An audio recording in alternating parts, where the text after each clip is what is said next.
Ladies and gentlemen, a very warm welcome to Addis dialogue. Today on the show, we will be discussing the pivotal role Ethiopia played when it comes to shaping the Pan-Africanism movement, which had profound influence on the unity of Africans and their self-determination throughout history. From the iconic victory Ethiopians achieved at the Battle of Adwa, which not only marked a significant moment in the history of Ethiopia, but also galvanized millions into action to fight for their freedom, to Ethiopia's assumption of various roles when it comes to Pan-Africanism.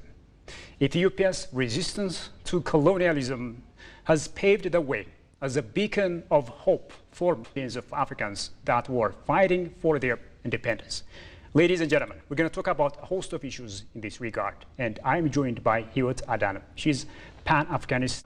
I'm your host, Shifa Raulak. Do stay with us.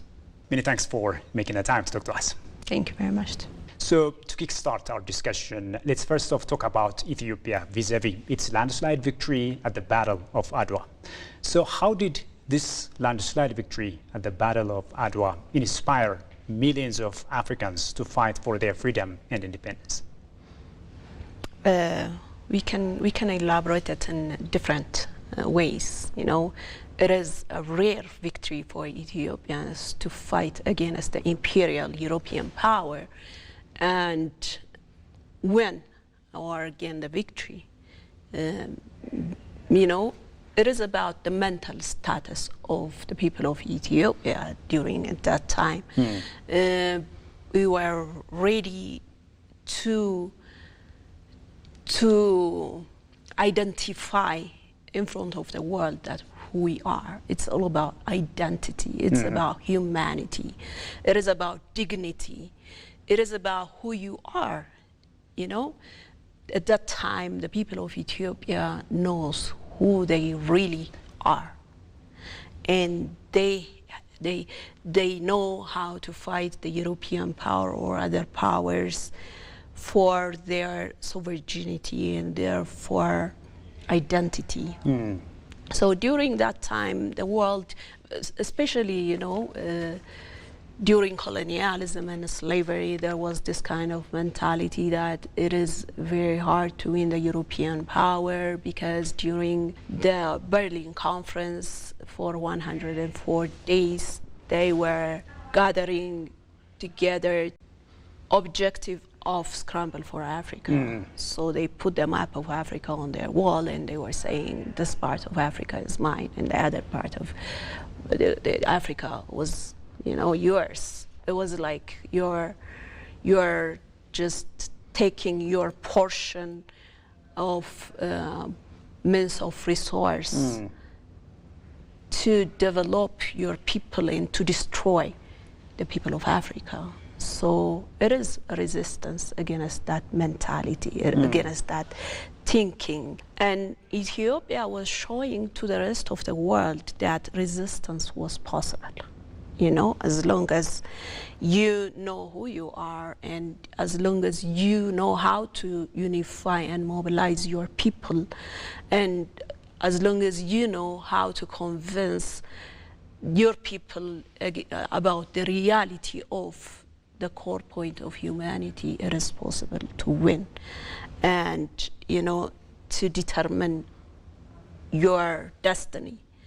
That's what Ethiopians were fighting for. So they managed to convince intellectuals and activists all over the world.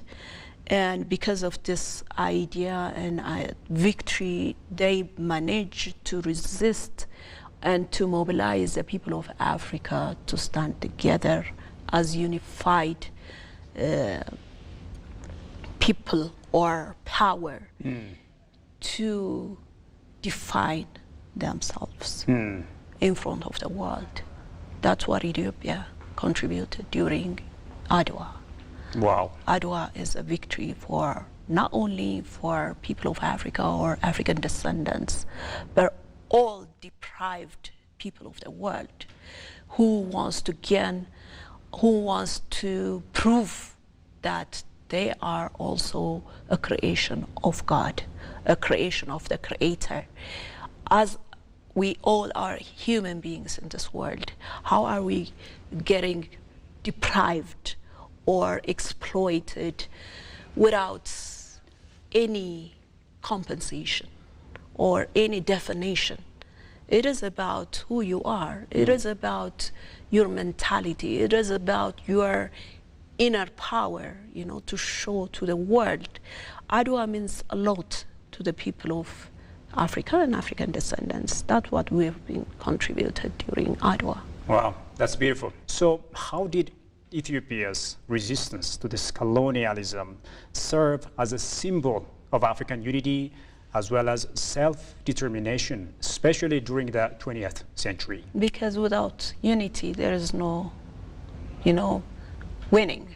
You cannot win, nobody, unless you come together and unified as one, at least on some topics, to prevent all the aggressions, exploitations. You know, we Africans are exploited because we are exploitable.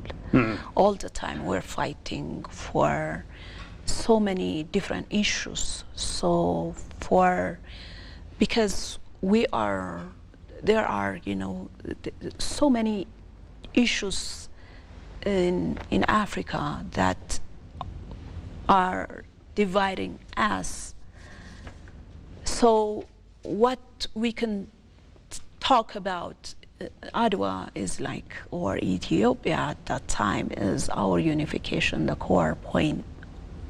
It's a core point to win, to fight against our colonizers, to fight against inequality, injustice at all in the world. So as a, you know, when you see even the definition of Pan-Africanism, is the aim is to unify people of Africa and African descendants to fight against injustice, slavery, colonialism, inequality.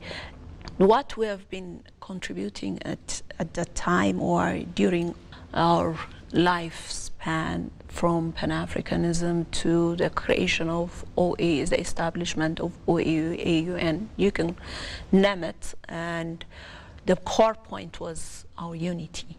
We were united to protect our people, to protect our continent, to protect our identity, to protect our culture, to protect our heritage, to protect our history, because we know what it means. You know, if you know what your history is, if you know who you are and what you have in hand, you will be willing to protect it and to pass it to the next generation, to be an inspiration to the upcoming generation. So that's what it was at that time, and it has to be that way right now too, because the next generation, the upcoming generation, is waiting for the current generation to pass that meaningful heritage and identity. You know, and you know, we have to work hard, and we have to be conscious enough to respect our culture and identity. Yes, that's interesting. So how important was Ethiopia in propagating this idea of Pan-Africanism? It's about leadership. You know, at that time in a Pan-African Congress or in other ways, Ethiopians were so active. They were, you know, active to be involved in international meetings and congresses, and they were not shy to reflect their idea, you know, because they know that their idea is valuable. They know that their ideology is meaningful. So even our leader at that time, Emperor Haile Selassie, his speech was so inspirational for so many people in the world. And they were showing leadership at that time. So, you know, Adwa is it's a rallying point to hope, to resist and fight back your enemy.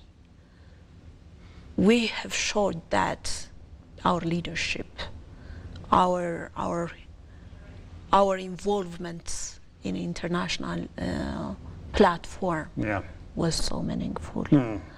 So the leadership was the main component of at that time, I guess. Yeah, you're right.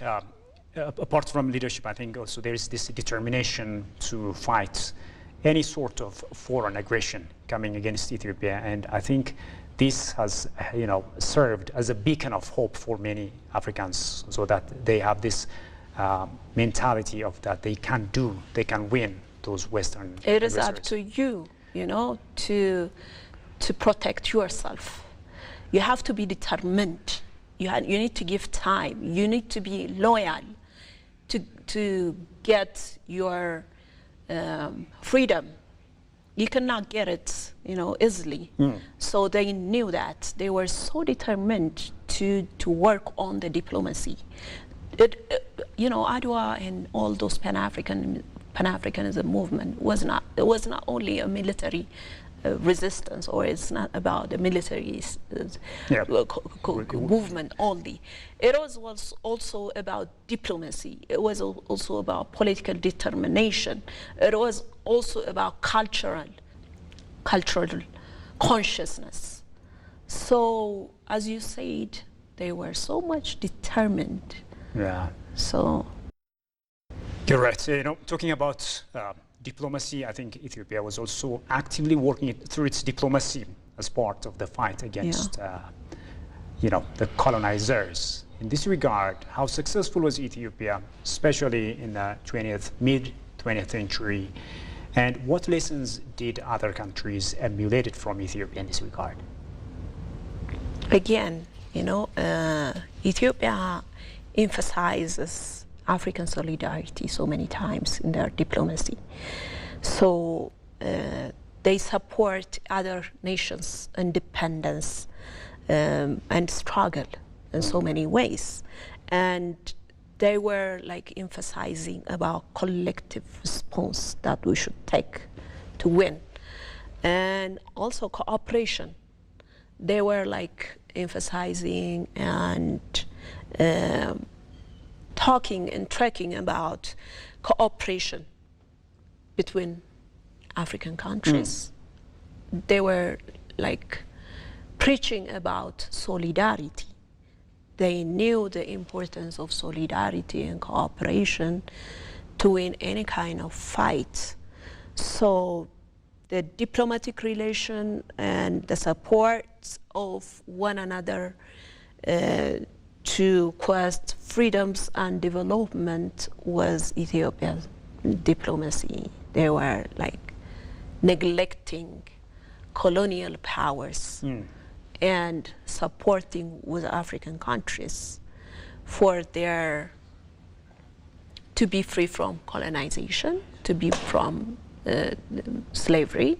So that was Ethiopia's diplomacy, and they were not shy to preach, to talk about this, the injustice,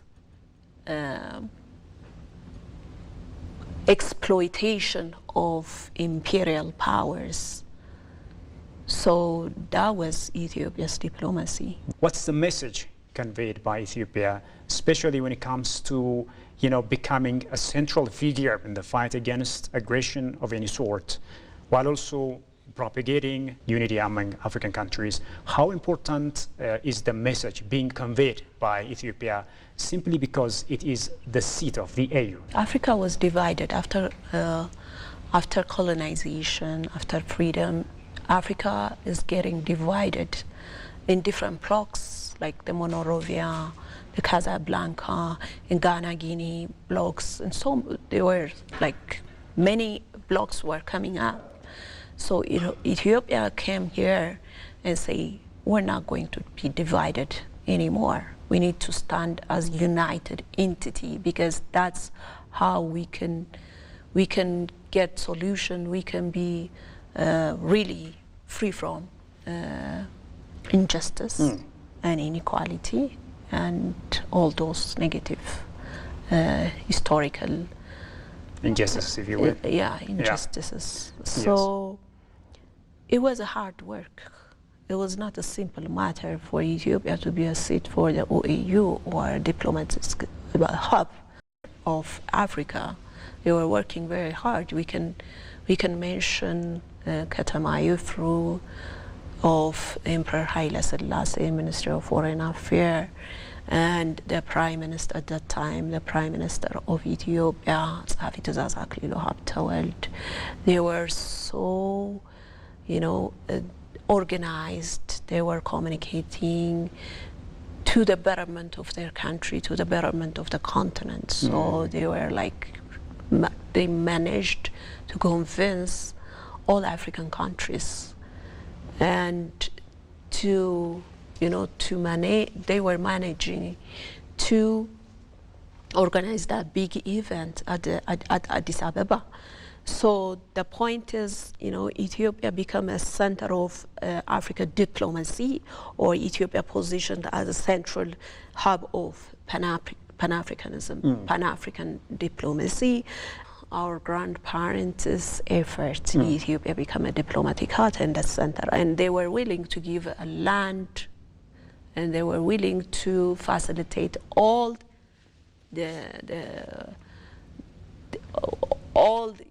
they were training African leaders.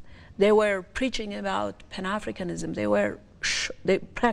Pragmatic approach was their way of explaining the real Pan-Africanism. So pragmatically, it was visible for the world, for African people to see the commitment of the commitment and the leadership quality of Ethiopia.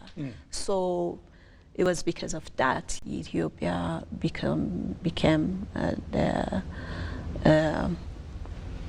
the center of Africa diplomacy. Right. Let's also talk about what are some of the contributions that Ethiopia make, especially when it comes to the structural, social, and ideological contributions in the broader Pan-Africanism movement, especially when it comes to its relations with the African diaspora communities, such as the Rastafarian communities and others. What are some of the roles that Ethiopia played in this regard? Cultural heritage, historical significance. Ethiopians with a rich culture and history, that was the core of the point, because when we see the Pan-Africanism, people of Africa with the same Africa and African descendants, African diasporas, we have common culture, common history, and we should build our goal, our future goal, together. So Ethiopia cultural heritage was, very much related with the movement expanded. It is influence in the Africa diaspora. Rastafarianism, Rasta celebrates Ethiopian identity most of the time. So, especially when you see Emperor Haile Selassie, they see as a Solomonic figure, a Messianic figure, and linking African identity with Ethiopian heritage and Ethiopian culture. So, the diaspora, the African diaspora, they are very much interested about Ethiopian spiritual and cultural. It is considered as a spiritual and cultural home of all humanity. They consider it like that. Especially as a source of humankind also. Exactly. And I guess it is true.